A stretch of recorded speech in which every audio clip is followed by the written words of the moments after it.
Good morning, everyone. Thank you for coming to the webinar this morning, or maybe afternoon for some of you on the east side of Australia. And the purpose of this webinar is to give Alvine, our CEO, and myself an opportunity to give more clarity to the press announcement that went out on Monday, and also to give shareholders and investors and some analysts who could be on the call as well a chance to ask us questions and obviously to address these questions as best as we can. The first thing I want to say to kick off is Alvine, who's our CEO, joined us in November last year, and he has been a tremendous value add to the company since he came in terms of providing a lot more depth as well as breadth for a company at this next stage of our development, as we have almost finished the early works infrastructure at Yangibana. And we are now going into construction phase for the Onslow hydromet plant, as well as the Yangibana mine and beneficiation plant. So there's going to be quite a lot of work coming on, particularly from the second half of this year. And later on, Alvine will give more perspective to it. And so the company's focus and emphasis in terms of the management team is still 95% of the management team is dedicated to managing the Yangibana project. And again, Alvine will in a moment talk about the project and the timeline, and as well as the capex and opex for the project. And the team that has been brought in is really new additions to the company, and they are not replacements, or they are not people who have departed, but almost all of them are new to the company, and gives the board a lot more confidence in its ability to now execute on what is quite a complex project. It's a rare project. You don't find many of them outside of China. But nonetheless, as I've always said in all my public messaging, as well as one-on-one meetings, that we've been blessed with a unique and exceptional high NdPr ratio ore body. And having been gifted with this ore body, we have a high prospect for success in terms of being able to bring it into production, simply because that high grade NdPr ore body drives a lot of that mine economics. And I don't need to say too much in terms of what the outlook is for permanent magnets, whether it is in the wind turbine, electric vehicle, robotics, etc., etc. So on the back of all that, there is the next phase of Hastings' future development, which is Hastings 2.0. And Hastings 2.0 is an ambition to go downstream to be a magnet maker, and effectively creating an integrated mine-to-magnets company.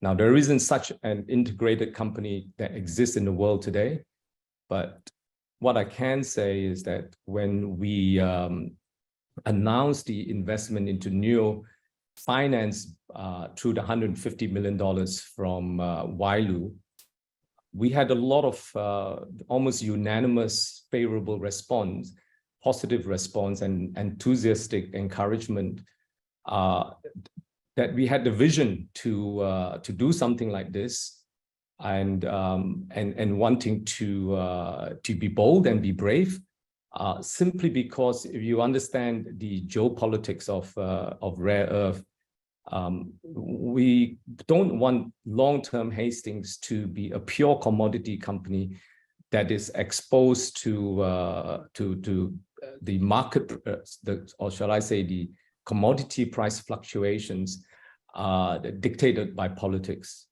So when you look at what we do, the first 3 steps of a 7-step process to make a magnet is done by us at Hastings. We produce a mixed rare earth carbonate that has to be separated into the oxides and then has to be metallized, has to be alloyed, and also then has to be made into a final magnet before it goes into a motor. So with the geopolitical risks that exist, our feelings internally last year and the year before, and particularly myself, is that if there's an opportunity for us to create defensive value, long-term defensive value to Hastings, we should try and do so. And so that opportunity came about through the NEO acquisition when the Ukraine war started, and we could see that the NEO share price took a dive simply because of Russian sanctions, which affected their supply of their carbonate feed coming from Russia.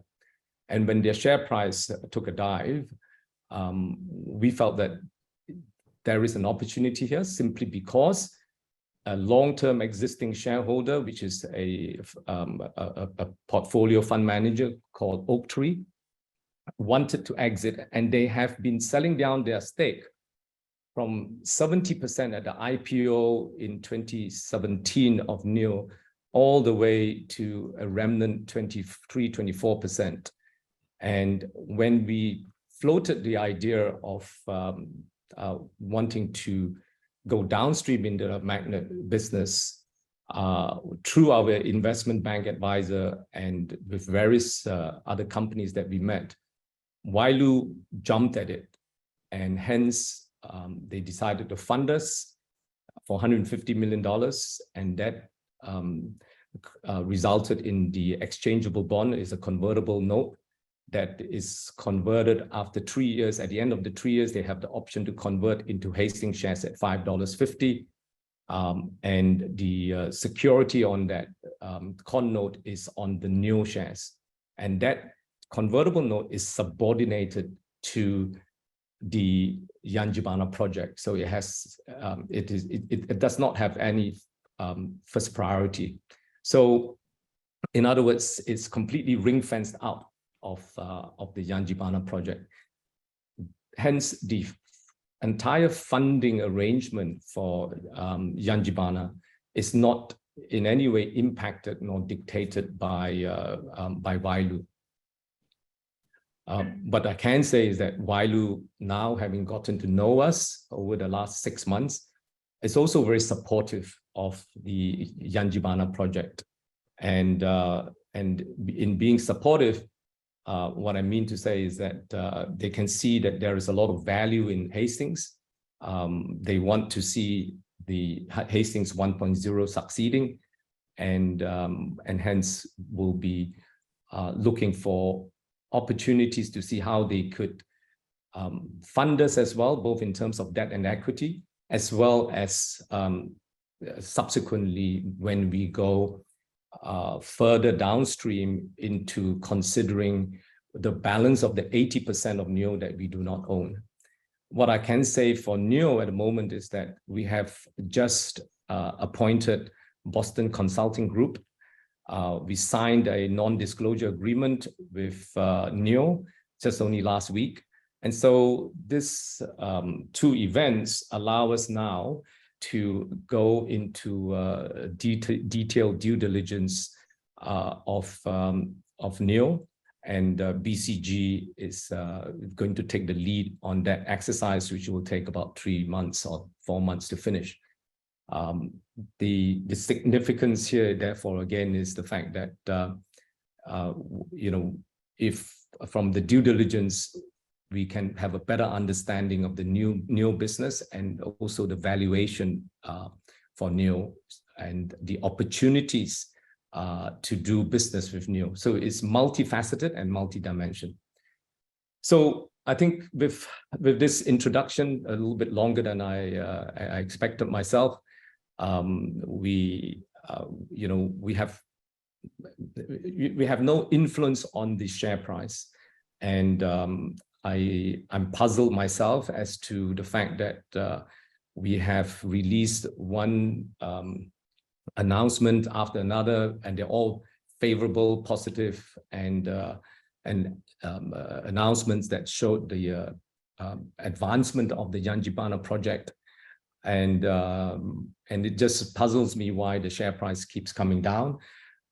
As you know, I'm not a seller, and in fact, I'm a buyer, and I just yesterday bought another about 250,000 shares, and I'm simply because I can only buy within the windows of permission as dictated by ASX and company law regulations. So there has been a number of questions from shareholders, and I think what I will do is to summarize their questions and address them accordingly.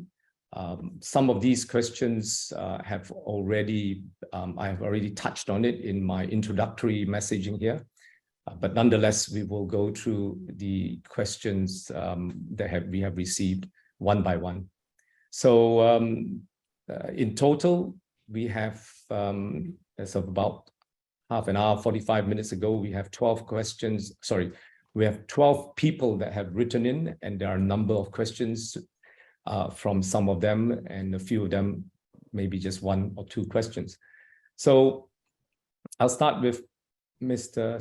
Satyan Nair, and his question is primarily about NEO, and he felt that the price at the time, we paid $15 for the NEO shares.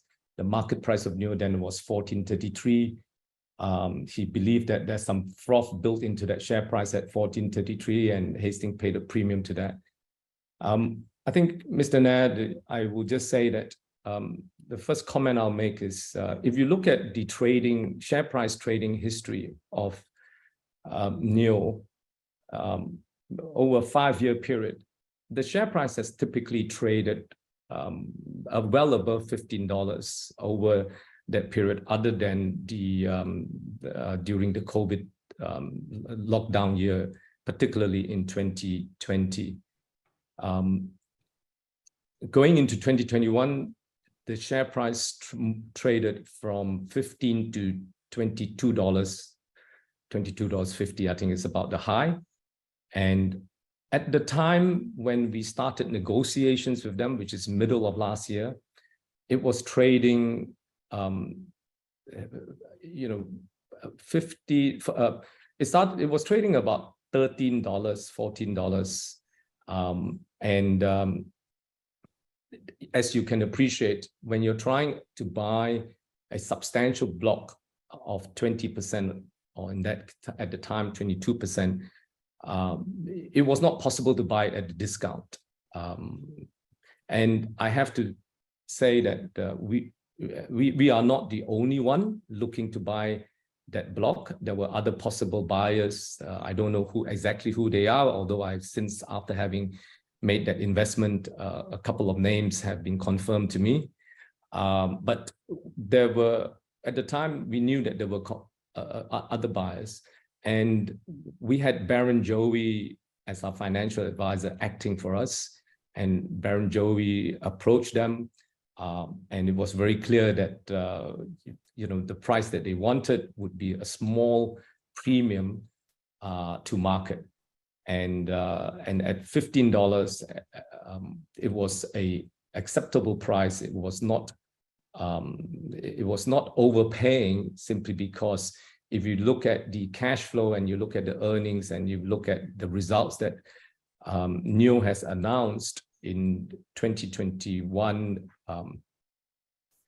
it was a fair value at that point in time. So of course we cannot with hindsight say we should have, we overpaid and we should have paid only $12, because, you know, with hindsight, we all have 2020 vision. But if you look at the new global footprint, what they have, and what I have explained as the intention of Hastings to go downstream into magnet production, just to secure for us a longer-term future insulated from politics of rare earth and rare earth commodity price. At the time, it was the right price. You know, and it was a willing seller, willing buyer basis. If you look at the transaction history of NEO shares based on Oaktree sell down over a 2-3 year period prior to August of last year, you'll find that in previous years, particularly 2021, they sold a significant amount of their shareholding, somewhere in the order of $17 to $21. And that more or less set the scene and the background to the negotiations, and therefore we landed at that $15 share price.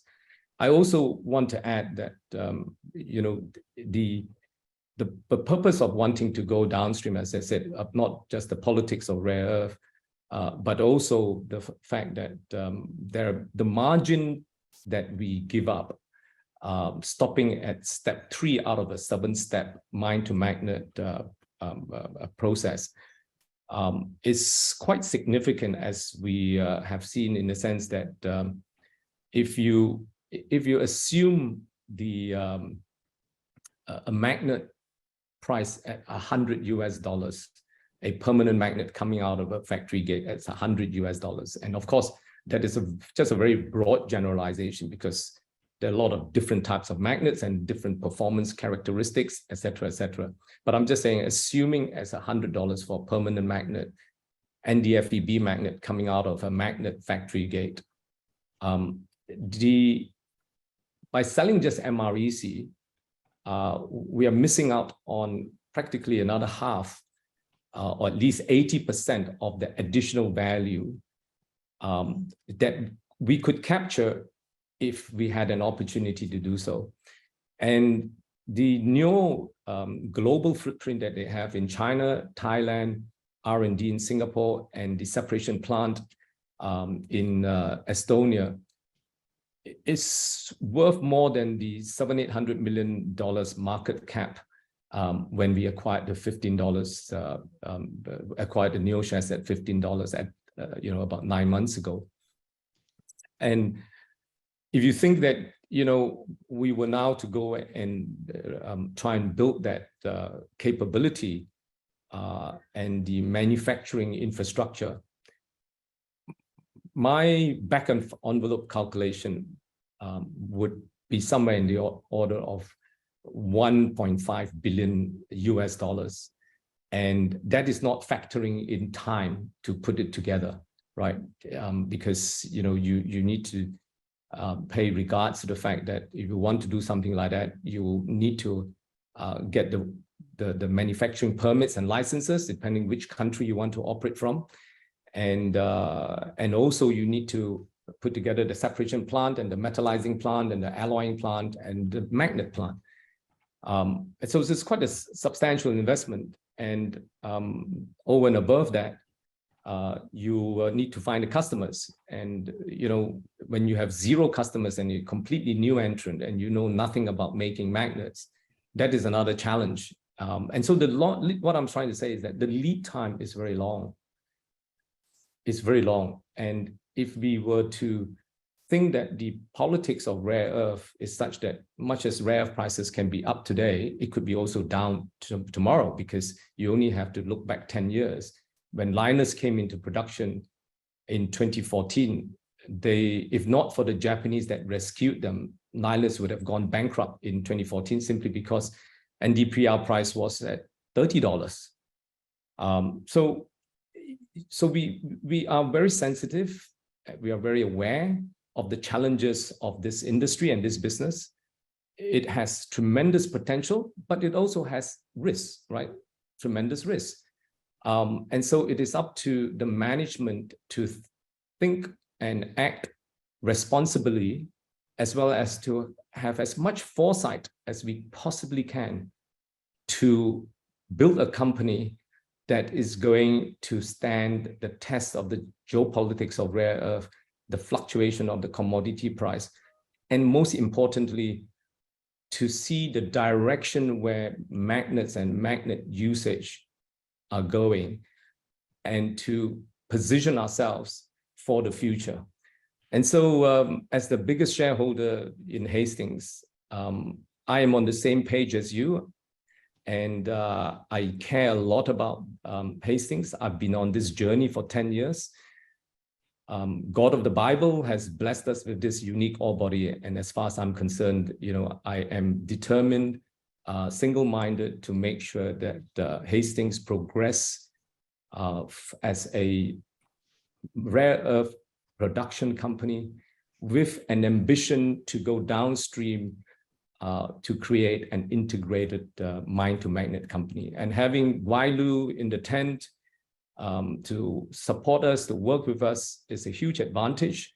And we need to do a lot more work ahead of us to turn that advantage into a reality. And I believe very much that with your support as shareholders, you can understand and appreciate that whilst the new share price has also taken a dive like our share price, Hastings shares is not a short-term, buy and flip, but rather something that you want to buy and hold. It's a long-term hold in your portfolio, and I really thank you for shareholders for your patience and for your understanding. So I hope I've answered Mr. Nav with your question there. I move on to the second question from Mr. Fu Eng Chuan, and his first question is about the the final investment decision. When will it be, and what impact the FID decision be affected by rising costs and inflation? And also a second question there is Mr. Fu was concerned that the investment in NEO was a distraction for the company in getting into FID. But as I have explained, it is an opportunity we don't want to miss. It came at a time whereby there were other people competing to look at it. We could have delayed it and say that we'll do this in 2025 when we are in production, or 2024. But then, of course, that the oak tree shares in NEO would have been sold, and we wouldn't have a chance to do what we want to do. But that just means to say the strategic long-term direction will take a different course, and perhaps I can confidently say that the future in terms of the risk of geopolitics of rare earth will be a major issue to deal with if you're looking at building a company long-term from a strategic perspective. So I pass the microphone over to Elvain to talk about the FID. Thank you, Charles. Thank you, everyone, for your interest today. Being the CEO of a relatively small company trying to build a project twice its market cap is always a challenge. I have come from an environment in two previous companies where I was the CEO, where we embarked on that journey. So I'm very familiar with the territory that Hastings is currently in. I know that there are different models that different companies approach this matter of FID. The final investment decision can be a very formal, structured point in time of the project development, where all the boxes are ticked, where all the approvals are in place, where the last cent is in the bank, etc., and then the company move forward. Often that is the case in larger companies where they have a multitude of projects and they tick all the boxes before they proceed. In smaller companies, that is most often not the case. You have to do enabling works, you have to push forward. Shareholders have expectations, the company need to prove that they are making progress. So I'm very confident, having joined about 2.5 months ago, that Hastings has done all the necessary groundwork to prepare itself reasonably well to move into the next phase. I feel when I joined in late November, my observation was that definitely we had to improve the skill set of the delivery team. The board tasked me to deliver Hastings 1.0. That is my task. I need to make sure that the cost and schedule is in place, and I need to ensure that we have the right people to deliver on that promise to the shareholders. And I can assure you we are making excellent progress in that journey. So as to the FID question, all the enabling works around 70% complete, depending on the area of early works. The village will be, the 300-bed village will be fully operational by May. The airstrip, we will be landing 7-seater planes by June. We are finishing all the roads, very important access roads. It's a difficult part of the Gascoyne region. So there's a lot of road work that we are focusing on and obligations to improve the roads. That will be in place largely by mid-year. Very importantly then, the civil works for the beneficiation plant that falls under early works, also in place by June, July this year. So that is classified all as enabling works. Then we pull the trigger and main construction in capital letters can commence in Q3 2023. Whether we then declare officially that's FID, that is a decision that the board need to make. But we would need sufficient funding to proceed. We would need all the approvals that remain outstanding to proceed. And the trigger is then into main construction. That is my task. Back to you, Charles. Thanks, Alvin. The fourth question from Mr. Fu is about the fact that why was the new investment given priority ahead of the FID? And I can say to you again that it is not a priority at all. It is a completely separate track. And as I said at my introductory comment or speech earlier, that 95% of headcount is on the Yangibana project, 95%. And the actual amount of time spent on the mine to magnets and therefore the new investment is minimal at this point in time, minimal.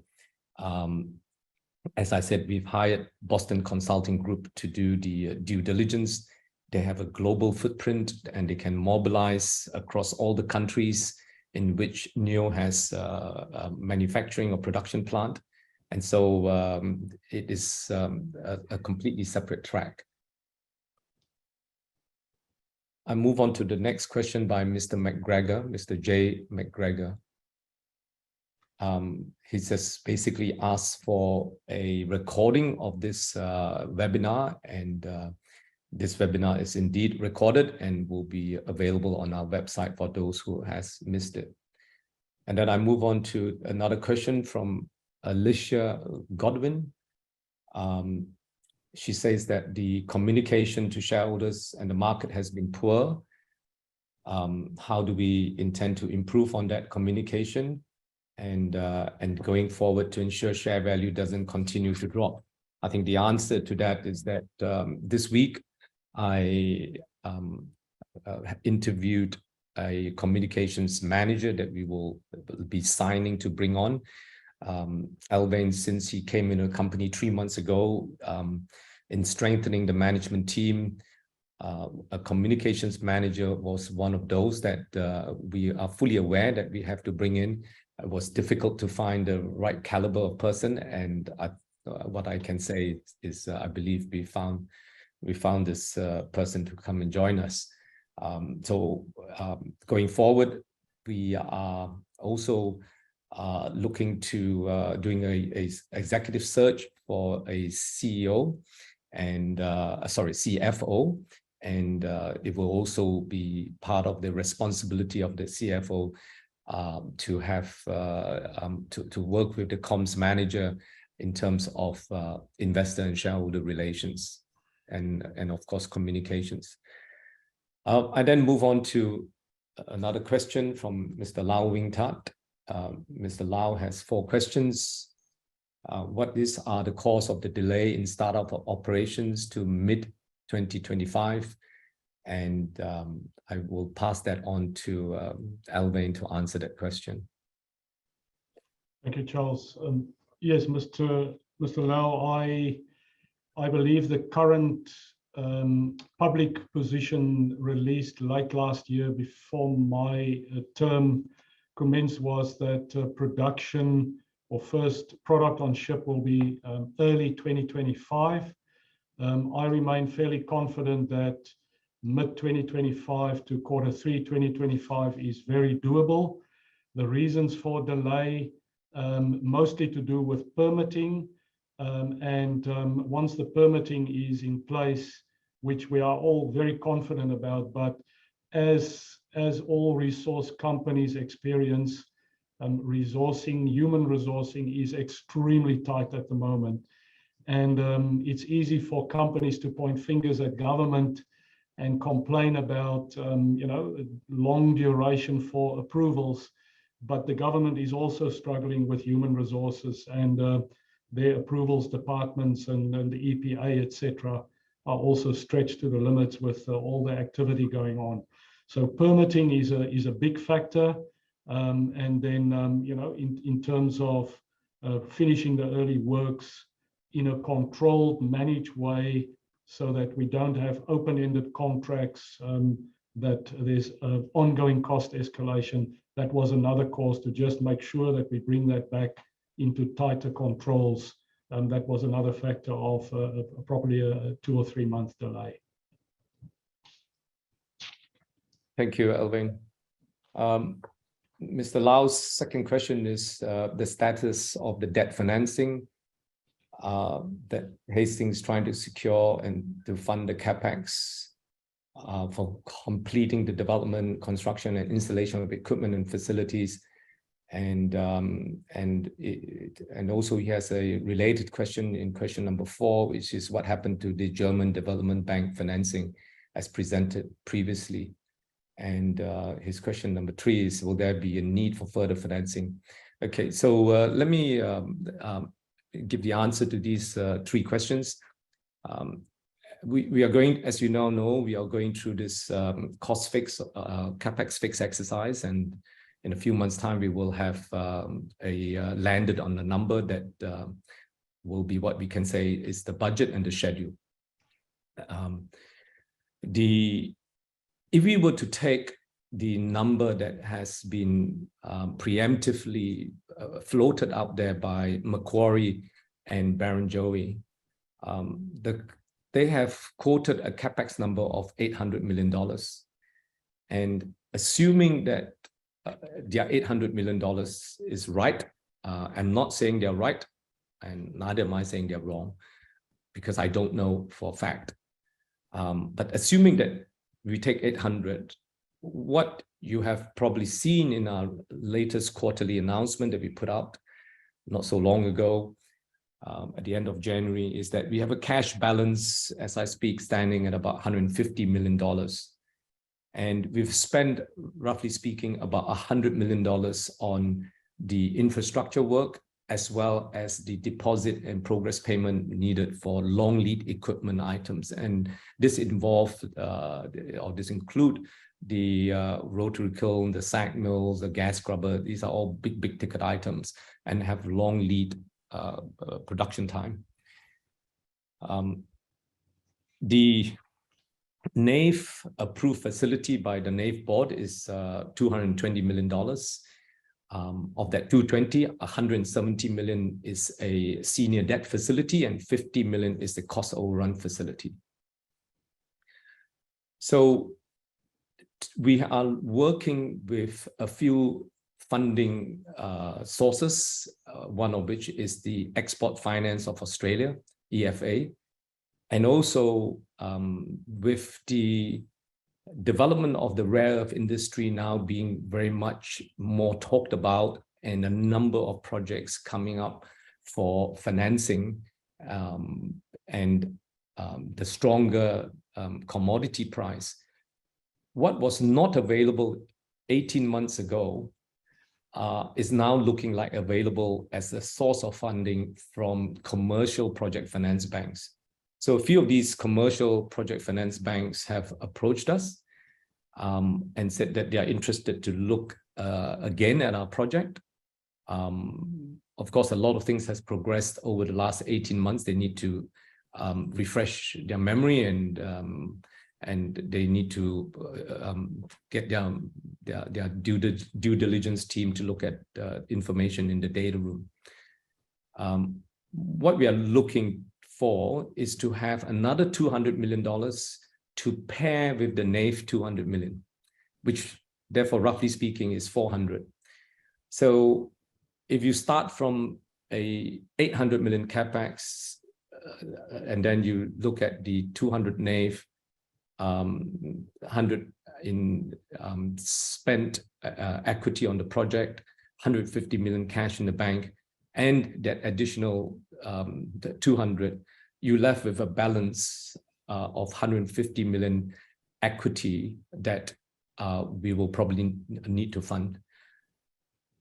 But just bear in mind, this is for the project capex. We also have to fund out of equity because this is the terms on the NAIF loan and will be the same set of terms for ECA or for any of these project finance banks coming in. And these same set of terms require us to fund the debt service reserve account. We need to fund the corporate head office costs. And of course, you know, there's fees that has to be paid to lawyers and tax advisors and accountants and our brokers, bankers, management consultants. All these has to be funded out of equity. So I estimate that we probably need another 50 to 70 million on top of the 150. So to say that 200 plus or minus is not completely out of line in terms of the additional equity we need to have the project fully funded, assuming the status quo that we are talking about now. With respect to KfW, the German state bank, KfW has been supporting us on debt financing since 2019, 2020, 2021. But unfortunately, when the whole KfW loan is driven by the UFK scheme, which is the German government untied loan guarantee scheme, where if we have a customer like Schaeffler that's buying our product and they are building a electric motor inside Germany and providing 4,000 or 5,000 jobs, which is what they indicated they would do back in 2019, then that UFK loan would be available to us. Unfortunately, with COVID, Schaeffler abandoned the plans to build a e-motor plant inside Germany, but instead went to Hungary to build that plant. And so as a result, that opportunity just faded away when it was very clear that they were not going to, Schaeffler was not going to invest inside Germany. And so we went to Finnvera, which is the Finland government export credit agency. And the reason for that is because we were buying a significant amount of equipment from Metso Autotech, which is a Finland industrial company, long history, very established in selling equipment into the mining and industrial space. Finvera gave us a letter of interest that they would be prepared to fund us for somewhere up to 100 million Australian dollars in export credit facilities if we are buying the Metso Autotech or Finland, made in Finland, or Finnish company made equipment. Now, one of the conditions as we came towards the term sheet negotiation was that they wanted us to have committed take or pay offtake contracts before they would bring our loan application to their credit committee. And then after that, you still have to go into the contractual documentation before you come to contractual close. And then after that, you get to financial close. And in 2022, last year, middle of 2022, or shall I say the first half of 2022, it was impossible for us to do something like this simply because we have no line of sight to first production out of the factory gate. And on the back of that uncertainty, we could not provide Finvera with a guaranteed take or pay, simply because if we fail to produce by a specific date, we would be dead, the company would be gone. And that was a risk that we can't take because we don't have a crystal ball to look into 3 years ahead of time. And hence, we have to part ways with Finvera and head down a different track. And I think some of you shareholders are aware that we looked at the Euro bond opportunity in April last year. We did a very concentrated 72 meetings roadshow to Euro bond holders to test the market for US dollar 350 million for the entire debt component. That means no NAV as well, entire debt component. But of course, when you go to the bond market at the time in April last year, the coupon rate was 12%. Before the marketing close, we had, or rather the broker Pareto Securities had firm interest for 420 million US dollars. And there was still, the book was still building. And we probably would have ended somewhere closer towards 470, 480, I reckon. So we know that there is project finance debt via a Euro bond out there, but it's costly.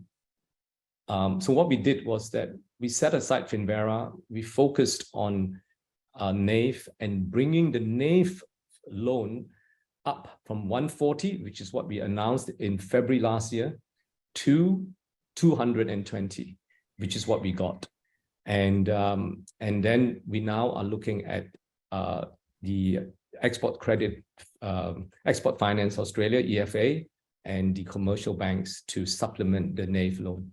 And the reason for that is really to optimize the balance sheet with the most effective cost of borrowing.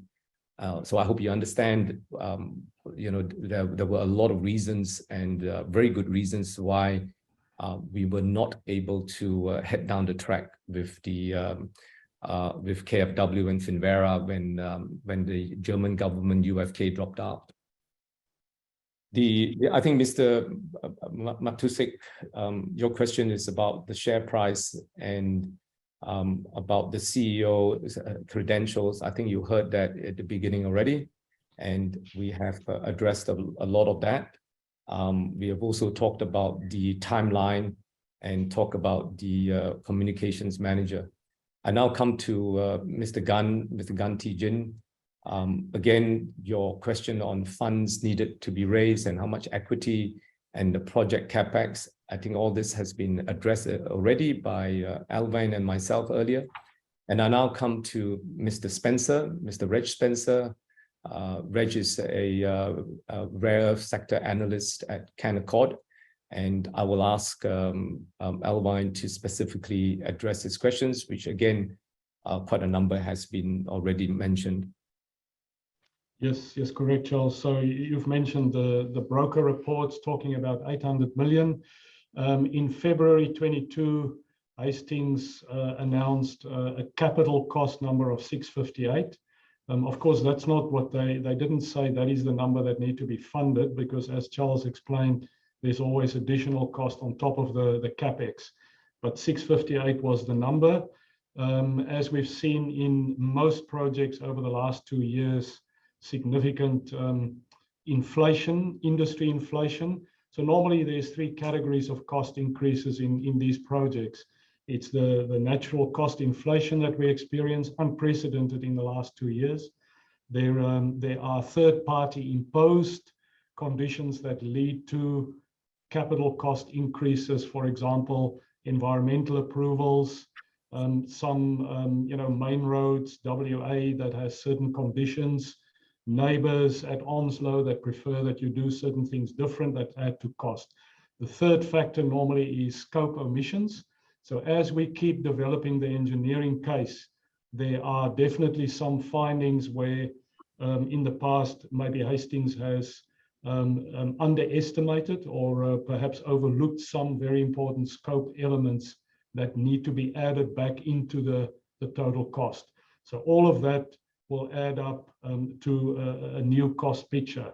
As Charles said, we cannot define that exact number at the moment. What I would like to say to the market is we are working day and night to get absolute clarity on the cost and schedule within the next few weeks. We need to set it on a new basis.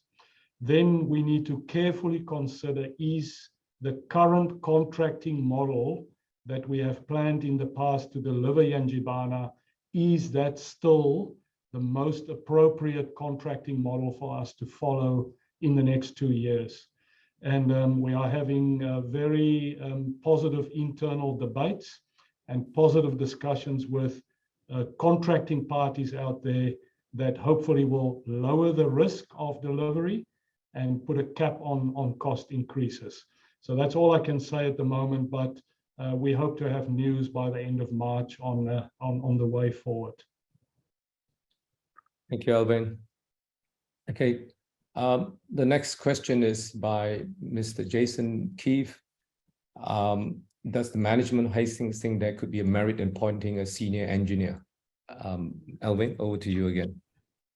Yes, thank you, Mr. Keefe. So at the moment we have in the team 6 very senior engineers, apart from recruiting a heavyweight construction project director that we have advanced discussions with.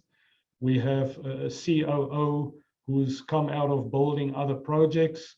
We have 2 new project managers, one who's just come back from Germany building an hydromet lithium plant in Germany, one who started yesterday who will be the project manager for Yangibana, who's built big infrastructure project, earthworks projects, etc. Then underneath them, they have a range of senior project engineers, area managers. So we are very close now to having a traditional project delivery structure that the company did not have until the end of last year. So very comfortable that we are bringing in the right skills in those areas. Thank you, Alvin. Next question, Mr. Daniel Berridge. Tesla presented their Master Plan 3 overnight, where the company's powertrain vice president, Colin Campbell, said they are working on a motor that will be built without any rare earth metals. I think the first thing is that I have not had the chance to get into this article, to read and understand it, as it's very, very recent, as you said, overnight.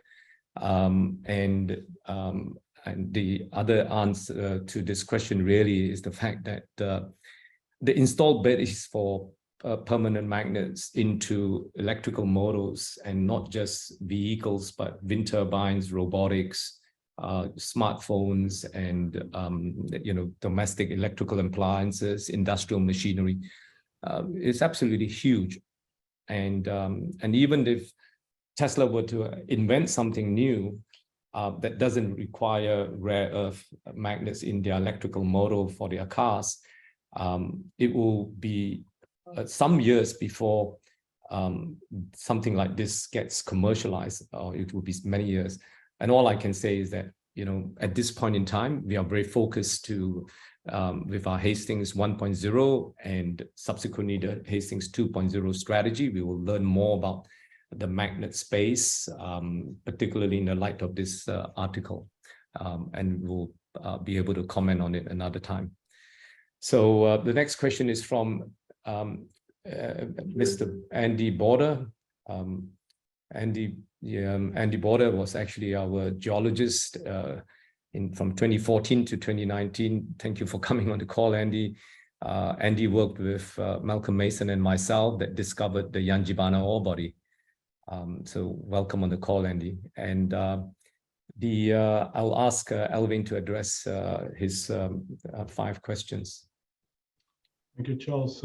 Yes, thank you, Andy. I started my career as a geologist as well, but it's a privilege to speak to a rare earths geologist expert. I'm certainly not one of them. So, to the best of my knowledge, I will, address your various questions. The first one is, have we actually considered are the depths of the current reserve pits confined by economic factors or by the drill coverage? In other words, I assume what Andy is saying is, have we drilled deep enough to make sure that we, have access to all the resources and reserves at the Yangibana site? In general, yes. I believe, we have drilled 150 meters sort of holes, and what we have over the last 5 years achieved is to increase reserves from 5 million tons in 2017 to 20 million tons reserves, mineable reserves or reserves that we announced a couple of months ago. So a fantastic picture. The resources went, similarly from 10 million tons a few years ago to 30 million tons now. The sky is the limit at Yangibana. We have significant exploration upside. A couple of months ago, we announced 40 to 60 million tons of, what we call exploration target. That was very, very conservatively estimated, sort of up to a depth of 100 meters, not even deeper as what some other companies are doing. So when I joined, I started saying to Charles, if we are confident about the market story around rare earths, we also need to plan for Yangibana 3.0 or Hastings 3.0 with expansion opportunities, with drilling done, with exploration done, with permitting in place in the next 3, 4, 5 years, so that there are no barriers to us doubling production from this wonderful ore body. So, Andy, we are definitely keeping a close eye on that, making sure that we don't leave behind some of the reserve and never been able to go back and get that mined. Thank you, Charles. Thank you. And the last one is from Mr. Ho, Mr. James Ho. Your question, I think, is already addressed in our earlier speeches with respect to the timeline and also the Hastings 2.0 strategy. There are a list of questions that has just come in over this time that we've been on the call. Elvin, I think you've got those questions as well on your screen. Yes. Mr. Grunman, I've commented on the Tesla's news that just recently came to light. Second question, on the convertible note with Wailu. This, as I said, this is a note that is ring-fenced out of the Yangibana project. It has a convertible feature as well as the redemption feature. It is at mutual, insofar as the conversion is concerned, at the end of the 3-year period of the loan, they can basically convert their shares, or they can ask for the money to be repaid. And if that's so, we expect by that time to be into production, and therefore we will look to repay them either by refinancing that $150 million, or if we've decided to do something different with NEO, based perhaps a joint venture in the production plant, then we could also look to sell away the NEO shares, and hopefully it'll be more than $15, and basically repay the Wailu. Next question is, what are the latest updated projections for the project capex and working capital requirements? I think that has been answered already. And I've also answered about the fact that we have $150 million cash in hand, and I have given you some granularity on the funding stack.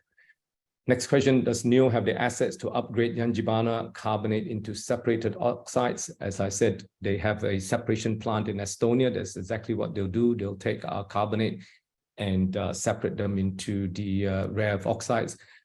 In 2019, we sent our carbonate to NEO in Estonia for testing, and they have tested our material, and clearly they know that it is a high grade NdPr ore body.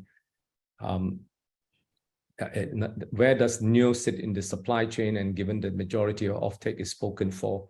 I think this question really depends on what comes out of the due diligence and how we want to account for some of our material going into the Estonian plant. It's not a very big facility. It has separation, rare earth oxides separation capacity of about 3,500 tons a year. So that's equivalent to only about 6,000 tons of our mixed rare earth carbonate.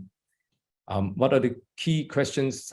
Our recent study with BCG is trying to answer what are the terms of engagement, pure fees. Yes, we pay them a fee, and the fee has multiple checkpoints. The checkpoint just means to say that if after a month there are red flags, then we stop. We just stop, and we don't pay them for the full extent of their work. BCG's scope really is to drill into the NEO business, and also to see look at the overall macro landscape for magnets and magnet technology and developments in the magnet space. Comparing timelines in presentation of November 2021 and November 2022. This is another question. Expected commission of the Beni plant slipped a year from 2023 to 2024. Please clarify. I think the answer is straightforward.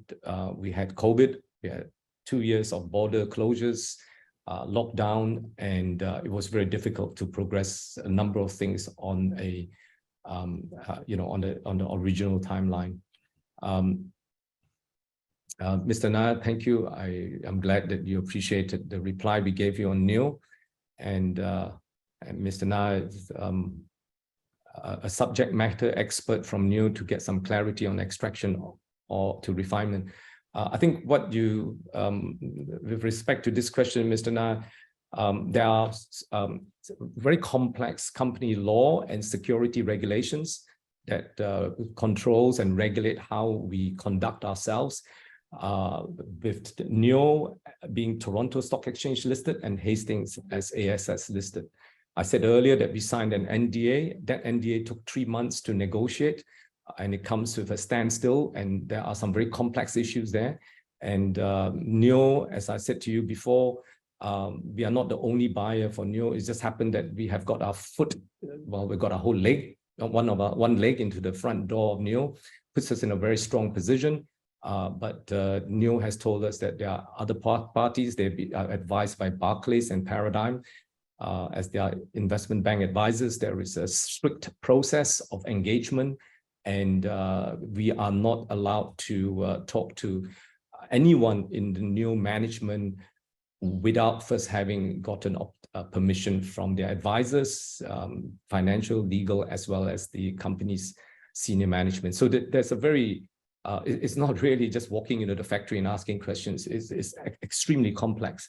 And if we do not handle this professionally and with precision execution, we ourselves as directors could be held liable to a number of legal issues, and that is not the exposure I'm prepared to put the company through by just doing what we willy-nilly think we can do. I hope that answers your question. I don't see any more questions, and I'm 1 minute past 11 o'clock.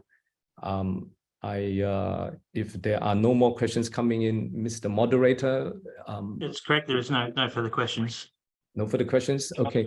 So, dear shareholders, friends, investors, all of you that have dialed into this webinar, I really like to thank you for listening to us. And I hope we have given you a very thorough explanation and a very factual explanation as well. There are no fairy tales here.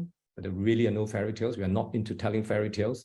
You can look at the management track record of Hastings in the 10 years I've been associated with this company. We say, we do. What we cannot do, we don't say. And if we do say it and we can't do it, there are reasons for it, such as KFW. There are very specific reasons. And so we're very happy to share this information with you. The share price is the share price. We don't manipulate it.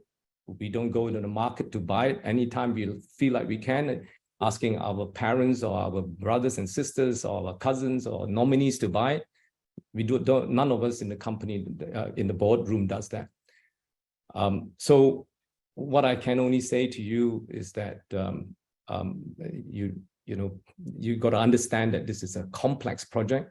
It is a complex industry, but the potential is immense.